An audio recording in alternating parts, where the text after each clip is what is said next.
Guard তো আমাকে চিনছে না, পরনে ছেঁড়া লুঙ্গি, ময়লা গেঞ্জি আর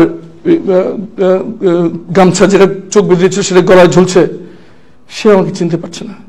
তো আমি যখন বুঝলাম সে আমাকে চিনতে পারছে, আমি বললাম একটু ম্যানেজারের সাথে কথা বলা দরকার।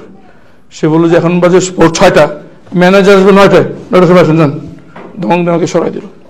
আমি কী করলাম, গেটের সামনে মাটিতে বসে পড়লাম, বসে কোরআন শরীফ যেটু মুখস্থ হচ্ছে পড়া শুরু করলাম।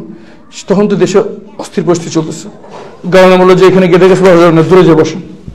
তো আমি রাস্তা পার হয়ে যেয়ে রাস্তার পিছনে ফুটপাতে বসে কোরআন শরীফ পড়তেছি, মানে আলাপ করছি যে কেউ আসে কিনা পরিচিত।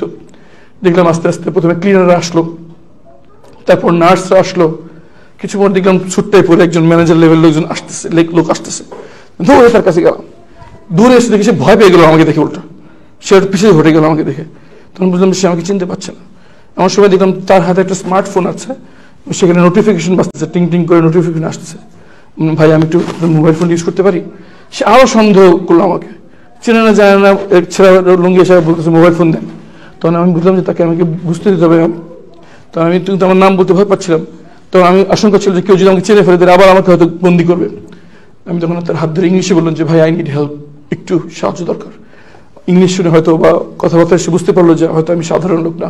তখন আমি ভিতরে নিয়ে গেলেন, নিয়ে আমি বললাম একটু আপনার মোবাইল ফোনটা যদি ইউজ করতে পারি। তিনি আমার মোবাইল ফোনটা দিলেন, আমি গুগলে চলে গেলাম, যে আমার নাম দিয়ে সার্চ দিলাম, সাথে সাথে দেখলাম আমার সে আগেরকার ছুটতে পর ছবি এসে উঠছে। তখন আমি মোবাইল ফোনটা আমার চেহারার পাশে